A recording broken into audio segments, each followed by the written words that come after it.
Welcome to Mersey News Live. I'm Olivia Beatty with the news. And I'm Abigail Ford with the sport. Our top stories today. Colombian authorities continue to search for the father of Liverpool winger Luis Diaz, and plans to shut down train ticket offices across the UK has been scrapped. Colombian authorities have identified several individuals in relation to the kidnapping of Liverpool winger Luis Diaz's father. It is estimated that around 230 elite police and army commanders are now a part of the search following the kidnapping on Saturday. Liverpool assistant Pete Blingers offered his support this afternoon. He smiles. He's the guy who has with everybody an unbelievable relationship. So we really care about him, and the only thing now for us is we try to support him as much as we can.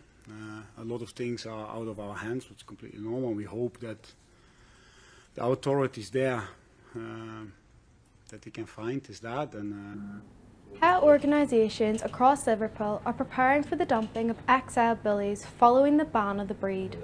Freshfields Animal Rescue in Liverpool say successive governments have completely disregarded the needs of animals and their welfare. The government have announced that the dogs will have to be registered by the 31st of January and will be made to wear a muzzle in public. The government has scrapped plans to shut down the majority of ticket offices at railway stations across the North West and the rest of the UK. 18 stations around Liverpool were due to lose their ticket offices under proposals from the train operator Northern Rail. The U-turn follows a lengthy consultation process with 750,000 protesters signing a petition against the scheme. Daniel Zambardis has more. Liverpool Metro Mayor Steve Rotherham has described the Conservative government's U-turn on their plans to shut down railway station ticket offices as the right outcome, following a debate that has sparked outrage from the British public.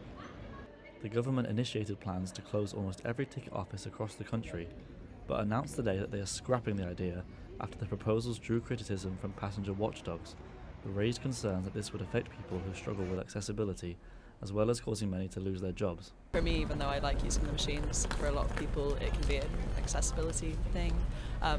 Many people who are disabled or neurodiverse, etc., find it much easier to go and speak to a human being in a proper ticket office, and so it can allow a much broader range of people to access transport. So I think it's really important that they don't close. Elderly amongst others, there's been disabled groups saying that they want them to stay open, and I think generally it's good to have them, in train stations. Obviously, it's important for elderly people and for people who can't access through digital technology for the ticket offices to be open, basically. So it's important to have some where people can go and ask a question, or if there's a problem, they've got somebody to go to.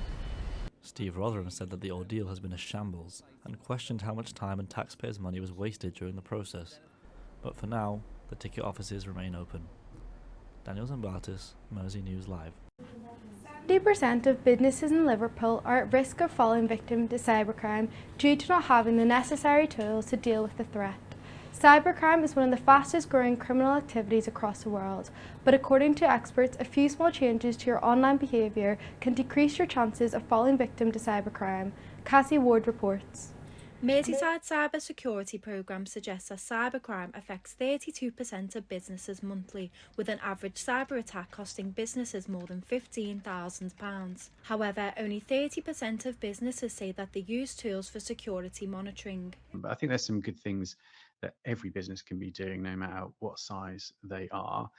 Endpoint detection and response, so more modern, for a modern form of antivirus software, really having a good endpoint detection and response software installed on your devices is a really good way to prevent hackers from remotely accessing your device or taking control of the device itself.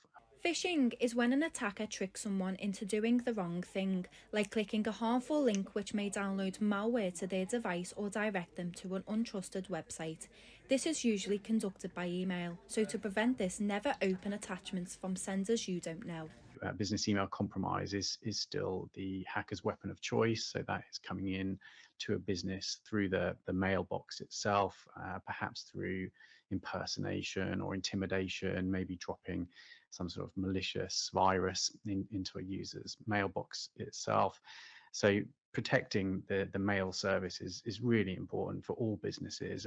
The government's recent cybersecurity survey revealed that a third of businesses and a quarter of charities have suffered a cyber attack in the last year. There are many ways businesses can prevent themselves from falling victim to attacks, such as having a good antivirus software and using multi-factor verification. Cassie Ward, Mersey News Live. The Liverpool nightclub 051 has reopened 2 decades after it closed its doors on clubbers. It's taken months of work to repair water and fire damage, but now the club is welcoming customers old and new. Jessica McGilvery has more. Liverpool's iconic club 051 has reopened its doors after 18 years in an attempt to bring a boom back to Liverpool's nightlife. Liverpool doesn't really have a true super club. It doesn't have a massive club which could go up against the likes of London. You know, I think this will really make waves in Liverpool's club scene once again. The club has been converted for many uses over the years, such as a roller rink and a gym, but was left derelict and unusable after fire and water damage. It is now unrecognisable after its refurbishment and completed with Versace bathrooms imported from Italy.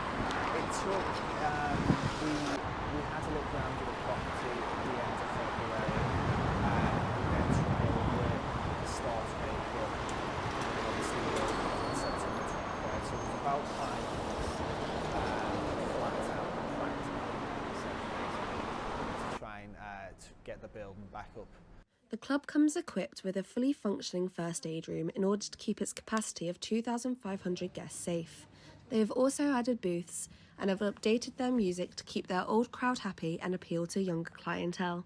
We'll be based off the philosophy of the old one of being really sort of an underground club and experience. You know, we're not going to start playing charts here. It's just not what this place is about, but it will be, it'll be the 051, but with a new sound. Jessica McGilvery, Mersey News Live. A new community garden has been opened on Bianca Street, Bootle. The group behind it, Taking Root, worked across Liverpool, turning derelict spaces into unsuitable areas for the community. Tom Walkins visited the gardens. Taking Root are a group that works across Liverpool to turn unused and derelict spaces into gardens for people to work on and grow plants, or to simply be enjoyed by passers-by. The group listens to the needs of the communities that they are trying to help, asking them what they want in the spaces and what its purpose will be for, maintaining the sense of community which is the core of what the garden is about. Christina Lung is the founder of Taking Root and spoke to Mersey News Live about their newest garden in Bianca Street, Bootle. Yeah, we fundraised for some clearance, and because this is a garden from a flower show that we did in the summer, so it's the RHS flower show at Tatton Park, so it was our 4th year at the show gardens, and so we decided to bring the majority of the elements from that garden here to be replanted for the community. As well as the garden at Bianca Street, the group have a much more bigger and well-established areas across Liverpool. These are places that are used to grow crops and are home to a wide array of plants, whilst also being safe spaces for people to come and visit and for volunteers of all ages to come and help maintain the garden. To support community groups to sustain their gardens, so rather than just get lots of capital funding to pay for a brand new snazzy garden and then have no one to run it, it was about capacity building. So who do we need to train up to sustain that garden? Who do we need to train up to maintain that garden? And who's the garden for? So it's not just something that goes to rack and ruin after a couple of years because there's no money left or there's no one who can do gardening. So that's how it started, and then it became just a thing about where we listen to the community, what do you want, what you need, and it's diversified from there. The group have big plans and hope to acquire new places in the coming future across Liverpool. Tom Watkins, Mersey News Live. 3 charities have banded together in hopes of restoring the currently empty buildings in Hilbury Island. The redevelopment has plans to create a centre for artists and educational study areas. The Hilbury Island Management Committee has given their approval, but they are waiting on the local authorities to grant a long lease on the buildings. Abigail Ford has more on this. The artist Terry Duffy visited the islands with his dog in 2020 when he came up with the vision to turn its abandoned buildings into a centre of creative activity. The British Art and Design Association, the Friends of Hilbury Island and the Hilbury Bird Observatory all came together on the plan. One of the things we're anxious to do is to preserve the buildings. In their current condition, if nothing is done, they'll be complete ruins within 5 years. But it's a very sensitive site. It's a triple SI, it's a Ramsar site, it's a local nature reserve. So we have to be very careful to balance the restoration of the buildings with maintenance of the ecologically sensitive grounds. Volunteers from the Friends of Hilbury have been looking after the islands for over 20 years. The plans to create a community land trust has introduced potential for a meaningful use of the buildings, giving visitors the opportunity to find out more about their history. Once a month, the Friends of Hilbury host open days, giving talks and providing refreshments. We've also been doing some work to try and ensure that the experience of being on the island is as inclusive as possible. So we're looking at ways in which people with disabilities are able to enjoy the experience of visiting the island. I myself acted as a sighted guide fairly recently to enable somebody who was blind to be able to walk across the island and enjoy what it had to offer. As development continues, opportunities can flourish while the special nature of the peaceful islands are maintained. Abigail Ford, Mersey News Live. And now for the sport, here's Abbi. Thanks, Olivia.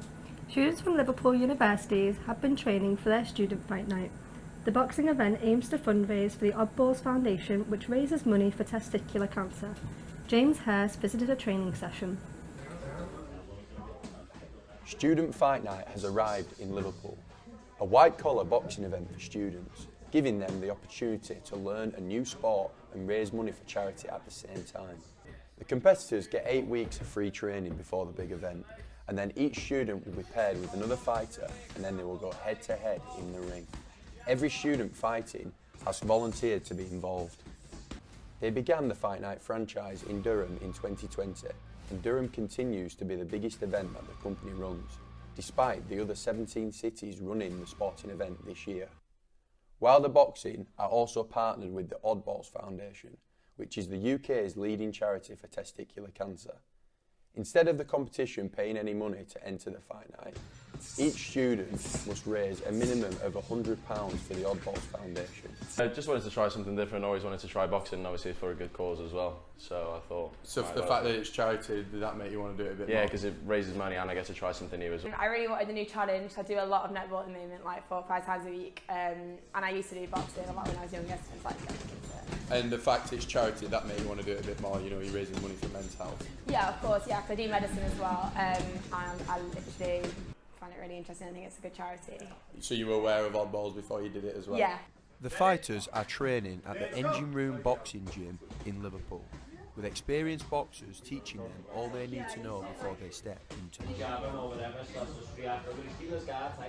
With the event less than a month away, soon they will be finding out their opponents and the nerves will kick in before they battle it out in the ring. James Hurst, MerseyNewsLive. Lionel Messi received his 8th Ballon d'Or at the 2023 awards last night.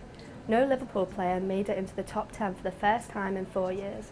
Mohamed Salah just missed out in 11th place, with goalkeeper Alisson not even nominated for the Yashin Trophy. A survey by Sport England has revealed people who are partially sighted have the second lowest participation rates in active sports of all impairment groups. British Blind Sport aim to tackle this with their blind running workshop to help people with visual impairments start running. Charlie Young has more. Running helps improve fitness, mental health, and is a great way to go outdoors and meet new people. But the 2 million living with sight loss in the UK struggle to run safely. British Blind Sport have partnered with England Athletics to create a course to help runners learn how to safely guide those who are visually impaired. Most guide runners are willing to run with those of all abilities in order to reap the benefits of a run. People like my friend Ben, they will take what they can get. So he would quite often run with women who did not have the same physical build generally. And they weren't all fast. Some of them are. I mean, not I wasn't anywhere near as fast as him. But, you know, it was whatever the best option at the time. What he could get, the best fit that he could get at the time, which might not be that good a fit, but, you know, he wanted to run. Ben Darby is registered blind, but hasn't let that stop him enjoy his passion in running, completing events like the Manchester and Chester half marathon. He urges people in his situation to be brave and give the sport a go. Try not to be afraid of, because a lot of people are willing to give it a go and to try and help. and if they're willing to help, then you're not being a problem to them, but you've got to be confident to say what you need, because how someone guides might not suit you, but they may be willing to listen and learn.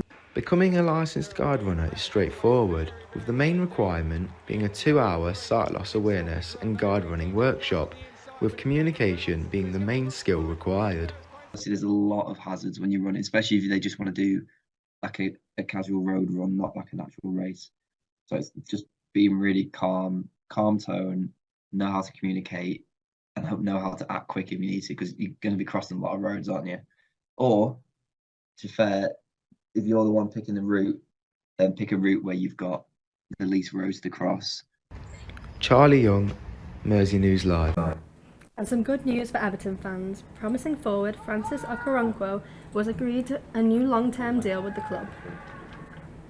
The 19-year-old joined the club for $1 million, with his current deal set to expire in the summer.